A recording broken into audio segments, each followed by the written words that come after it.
an artist brought his 15 best paintings to the owner of a gallery for a show that he was having in hopes of selling them.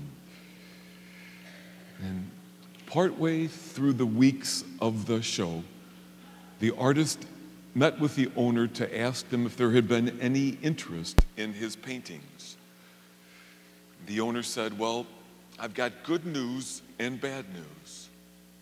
The good news is that there is a guy who inquired about your paintings, and he wanted to know if this was such a quality of work that the value of these paintings would grow after your death or not." And he said, "I told him, yes, this is good quality stuff. After the artist's death, these paintings will only grow in value." And the man bought all 15 of your paintings. The artist said, "Oh, that's great." He goes, "What's the bad news?" He goes, "Well, the bad news was the guy was your doctor." It's been a rough cold and flu season, huh? Some doctors have said it's one of the worst that they've seen. And the truth is, whether it's a cold or cancer, everyone gets sick. And how we deal with sickness is a real test of faith. First thing we have to acknowledge about sickness, I think, is that it stinks to be sick. Who wants that? You know, sometimes when we're sick, it's harder to think straight. And we don't enjoy the stuff we would normally enjoy. And it's humbling. And it's embarrassing sometimes. I think even more so for guys. We tend to look upon it as a sign of weakness that I got sick, huh? It can be frightening. Some part of us wonders if maybe this isn't the start of something more serious. And sickness wrests control out of our hands. It's hard. It stinks to be sick. And it can bring the worst out in us. And it does bring the worst out in people sometimes.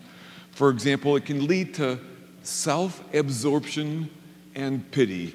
No one has ever suffered as badly as I have.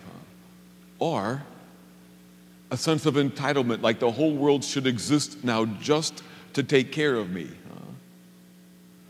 Or sometimes our anxiety in the midst of illness can rob us of our ability to be real in the present moment. And for some, illness becomes an excuse to not be loving.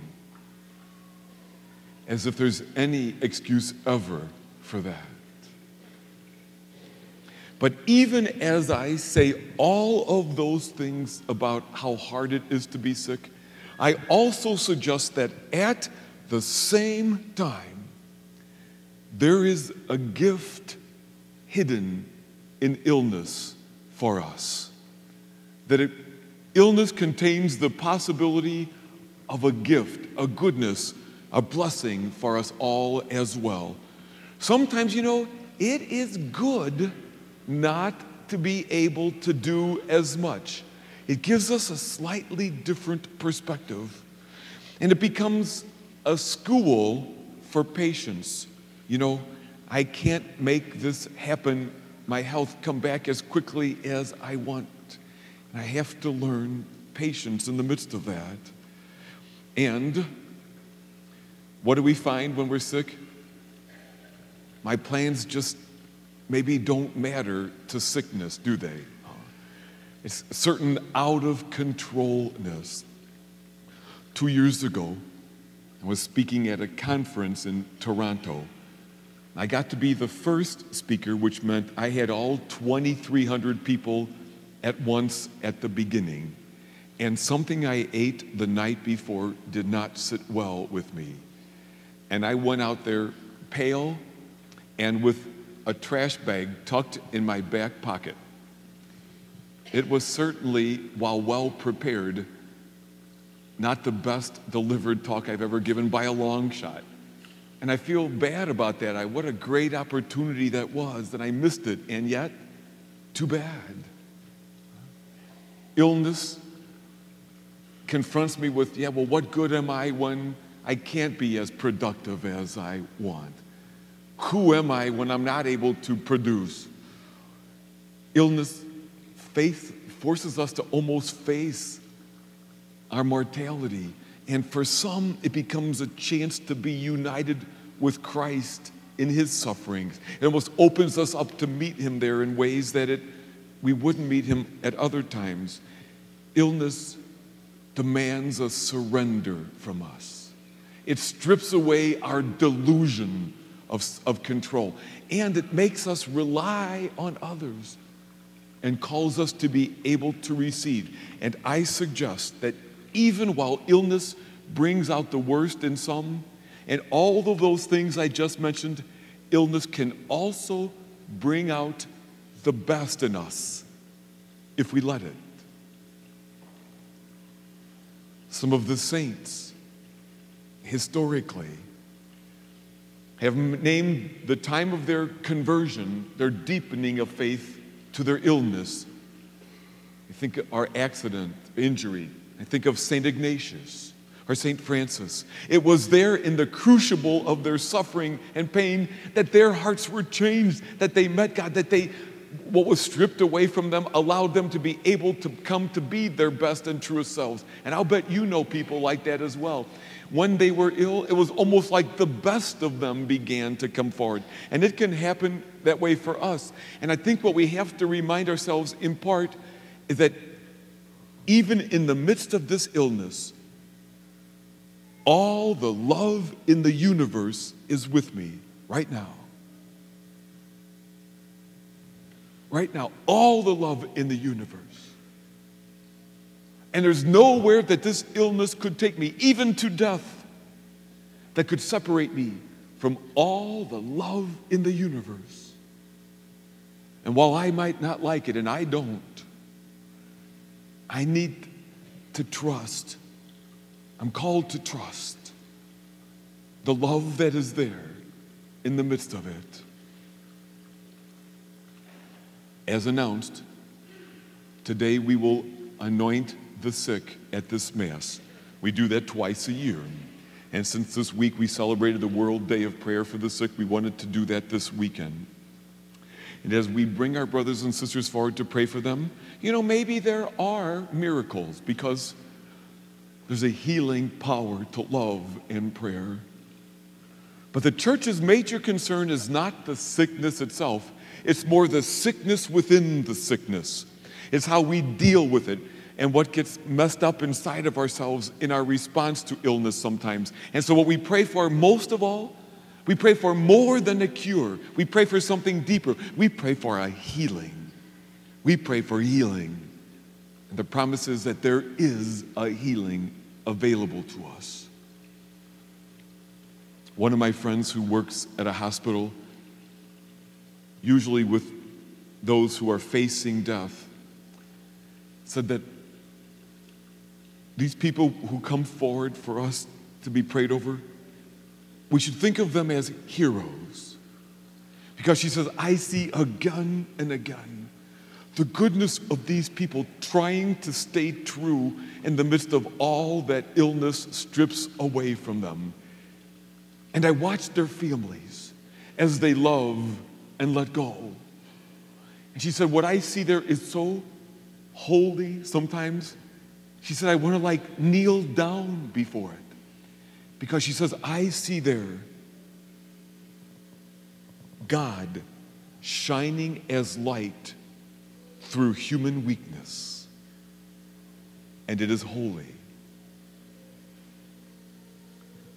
God shining as light through human weakness is what we just heard described in today's gospel.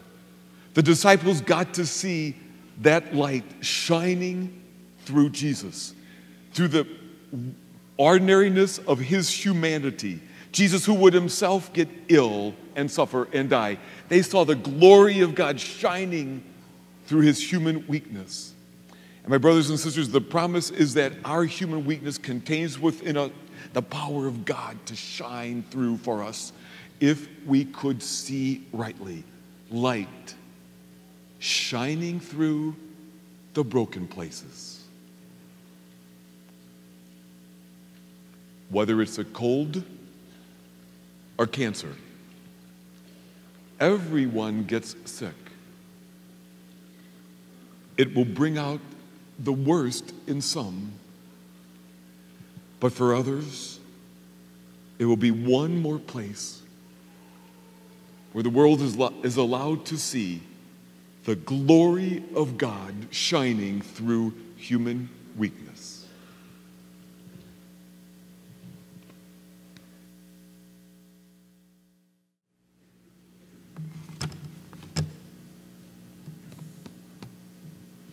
What's the matter, buddy? Sweating. You were sweating? Why were you sweating? Exercise. Oh, you've been exercising. Oh, glad to hear that. That's a pretty good thing to do. Vitamins. Oh, you've been taking your vitamins. So what's going on, Big Al? Not sick. Oh, you want to make sure you don't get sick? Oh, that's good. And you've been washing your hands? Mm-hmm. Good. And how have you been eating? Burgers, okay. And besides that, burgers, okay, and burgers, okay. Burgers are all right, but you can only eat a few of those because you also got to eat other healthy stuff. Darn, I know, but Big Al, it's important to try to stay healthy, isn't it there? Because you know what? We could get sick. Love sick, yeah. Like Hannah. Oh, you're still thinking about Hannah, huh? No, she's thinking about me. She's thinking about you. Yeah, sure she is. Yeah, I'm sure she is there.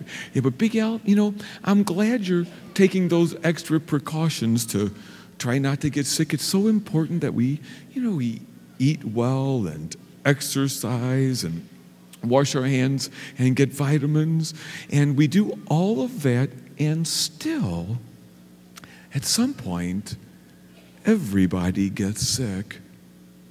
Darn. Yeah. No fun. Oh, it's no fun to be sick. Nobody likes that, do we? But Big Al, here's the truth. When you're sick, what? When you're sick, all the love in the universe is right there for you. Oh, really, Big Al? No fun. Oh, I know it's not fun. But if you could see rightly, you would see that even when you're sick, all the love in the universe is right there. Cool. Go Blues. Go Blues. Okay. And boys and girls, we hope that you take care of yourself and that you exercise and eat well and wash your hands and take vitamins, and that'll help you keep from getting sick unnecessarily. But everybody gets sick sometimes. And here's the good news. When you're sick, love is right there. All the love in the universe is right there. And next time you look at somebody in your family, if they're sick, see if you can't see God shining through them.